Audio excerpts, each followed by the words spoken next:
Hello to all my students. My name is Dr. Daniel Kaufman. Online, I'm known as Dr. Gameology, and I'm here today to talk with you about behavior-oriented counseling theories and our games. So let's go ahead and get started, and let's see how many disasters we can brave and catastrophes we can triumph over, and how can we train ourselves to develop our skills and become the best version of ourselves. That's really what behaviorism is about, right? So first off, behaviorism is a portion of science, social science, that is designed to treat the human being in a way that is as close to a biological organism as possible. So it looks at the brain like a tool that is going to respond to its surroundings and its feedback from the environment to learn messages and meanings that it can replicate into future behaviors. And we can become whatever we want or whatever our trainer wants us to be. And so the environment and reinforcement becomes a really important part of what we become conditioned around in our life. And we have here on the screen a very famous behavioral psychologist that goes by the name of John Watson. And this quote, I will read it to you because I see it's not fully on the screen here, is, "Give me a dozen healthy infants, well-formed, and my own specified world to bring them up in, and I'll guarantee to take any one at random and train him to become any type of specialist I might select. Doctor, lawyer, artist, merchant, chief, and yes, even beggar man and thief, regardless of his talents, penchants, tendencies, abilities, vocations, and race of his ancestors." Now, there is a little bit more to the quote, and this is a point in time where you can tell the language is very engendered and established in its approach. So the quote might look a little different these days, but basically what he is saying is no matter what you are and what your innate abilities are in your person, I can train you to become whatever I want. We just have to be consistent with the message, reinforce certain behaviors, punish others. Using operant conditioning and classical conditioning, we can determine what makes you excited and what makes you afraid.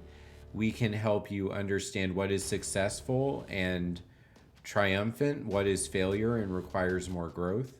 And you'll see on the left this picture of operant conditioning. We have a mouse in a cage. This cage is known as the Skinner box. It pushes a lever, and on the left, that lever gives the mouse a reward. And that makes it so the mouse will want to push that lever more often to get a reward. And then on the right, same scenario, if it goes to push the lever and we change the rules for the lever, it might zap the mouse. That will cause the mouse to be afraid and avoid the lever and not associate the lever with a reward of food. Now, there are so many different places where we use this basic behavioral concept of reinforcement, punishment, and operant conditioning to generate an expected behavior in people. So let's look at a few of them. So what you'll see is the slot machine. And the slot machine uses a randomized number generator to determine if you deserve a reward or not. It could be determined by a randomly fluctuating number of button presses. It could be measured by a period of the day. It could be measured by dumb luck. Who even knows? It's a slot machine. And we know that this works behaviorally because the chance of a payout gives hope inside the person. They keep pushing the button. They keep spending their money.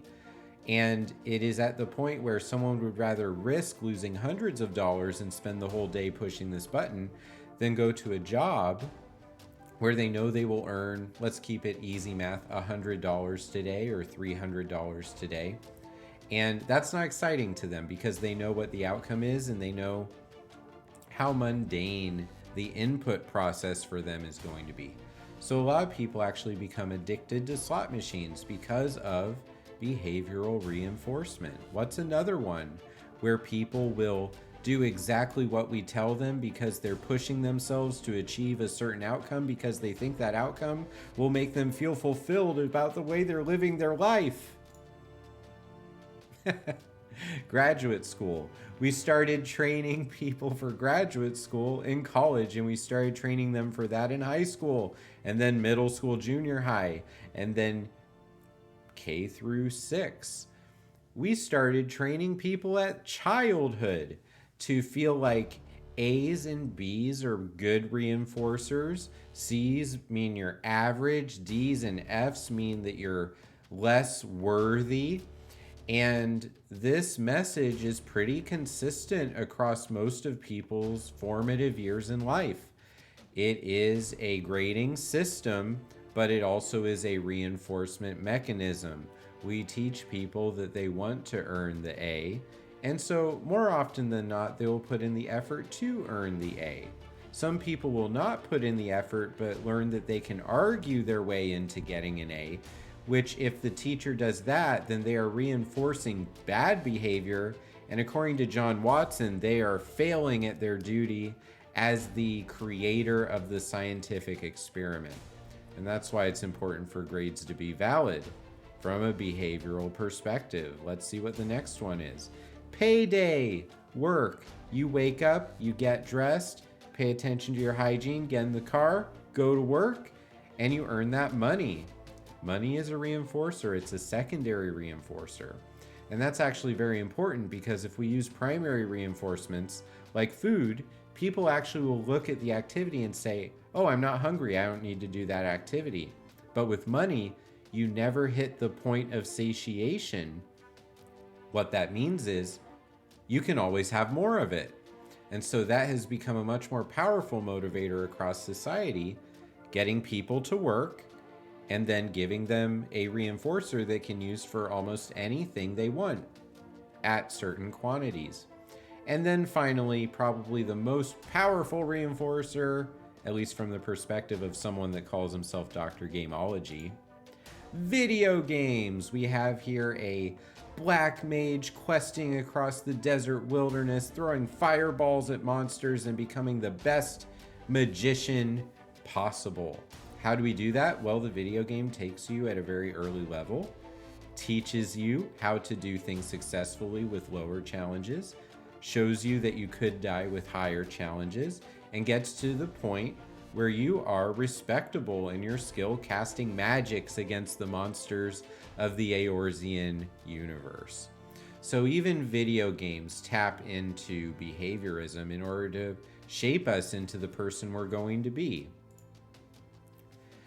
So what exactly is a game and why is it such an effective behavioral experiment? Well, anything that has the words that are right here on the screen can be called a game. If something that you are participating in has a goal, I want to succeed at this, has rules, I can do this, but I can't do that, a feedback system, you're doing well, oh, you're not doing so well, voluntary participation, so any school after high school, and outcomes, success or failure. You can call it a game. So we are looking here at one of the most famous video games of all time, Tetris. And let's go ahead and look at how this works and talk about it. So the goal of Tetris is don't let the blocks reach the top of the screen. When you make a solid horizontal line, that whole line of blocks disappear, which causes the stack of blocks to shrink. If you stack the blocks without filling in the holes evenly, then it stacks to the top and you lose. The goal is to keep playing and earn points. The rules say don't let it hit the top. The feedback system is on the right side of the screen. The points, the number of lines, your feedback of how well you're doing. And even the music can be cheerful or tense to reinforce the tone of your performance. And the outcomes are, did you clear the number of lines you needed in order to see the short little cutscene of the galaxy pattern moving a certain way or the castle raising a flag a certain way?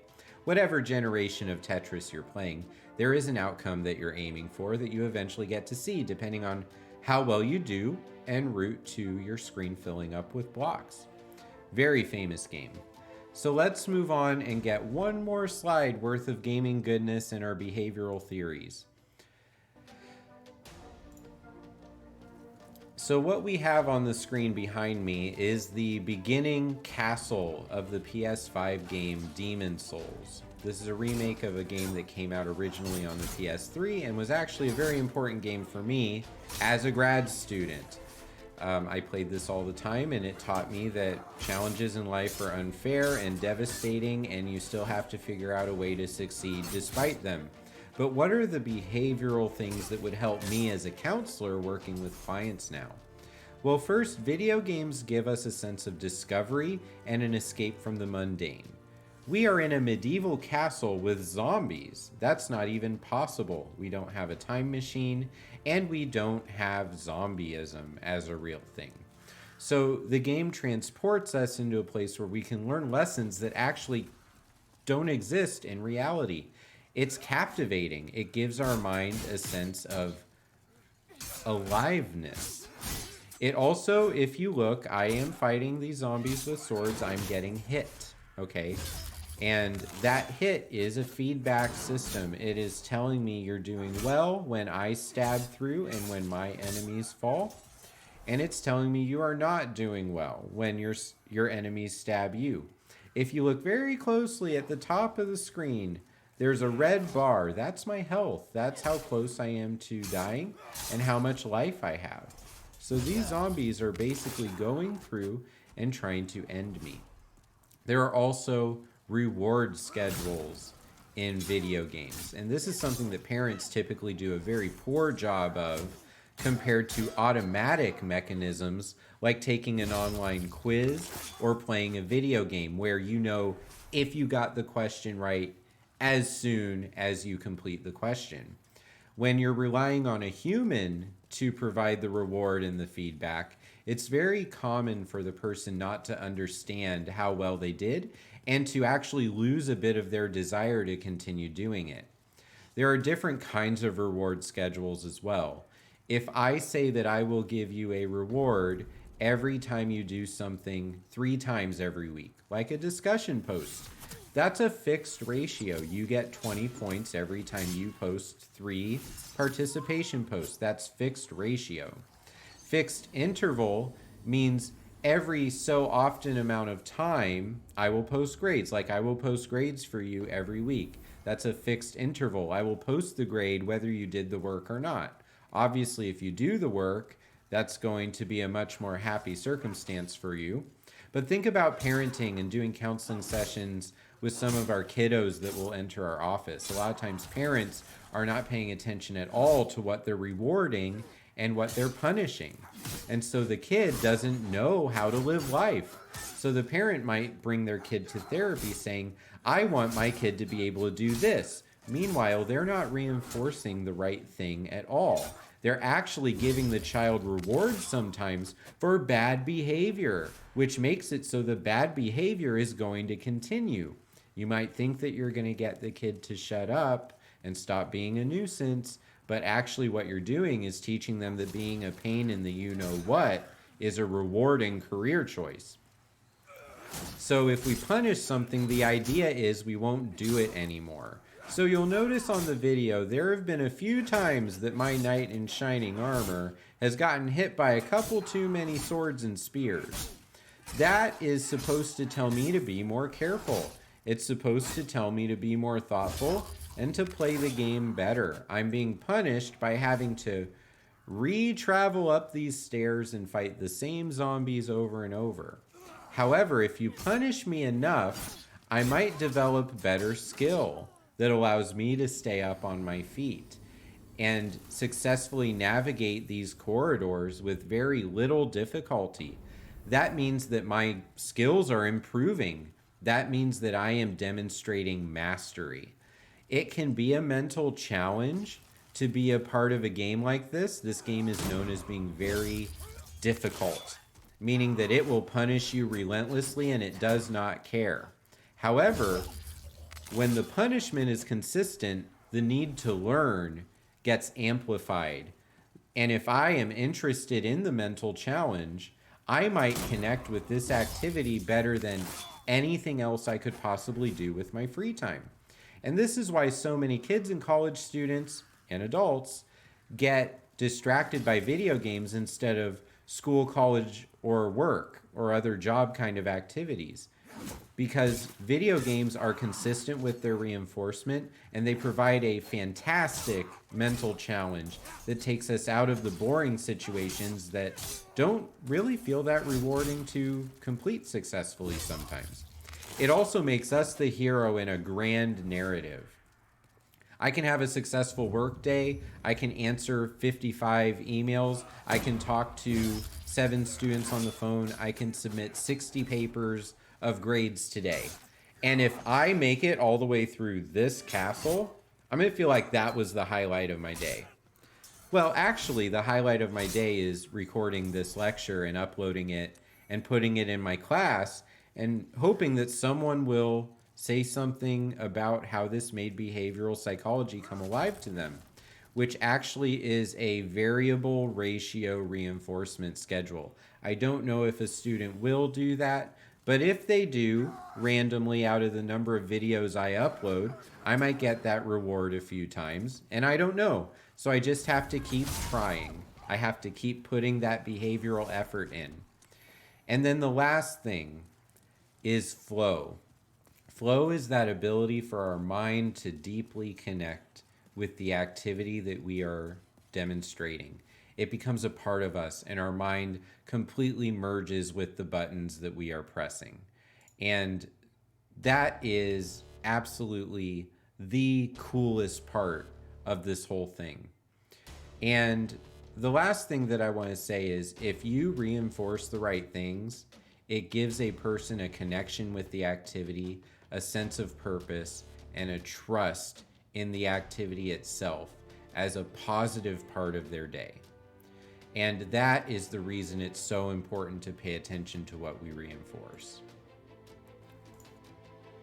So, with all of that being said, that's behavioral psychology and some clinical work and our video games. I hope you found this insightful, and I hope that it's making you excited to watch videos like this in the future, maybe becoming its own cool form of reinforcement. And as always, the final quest that I'm giving out for you to behaviorally wrestle with, accept the challenge, and add to your grand narrative is enjoy today and continue the journey. Thank you, friends. Talk with you soon.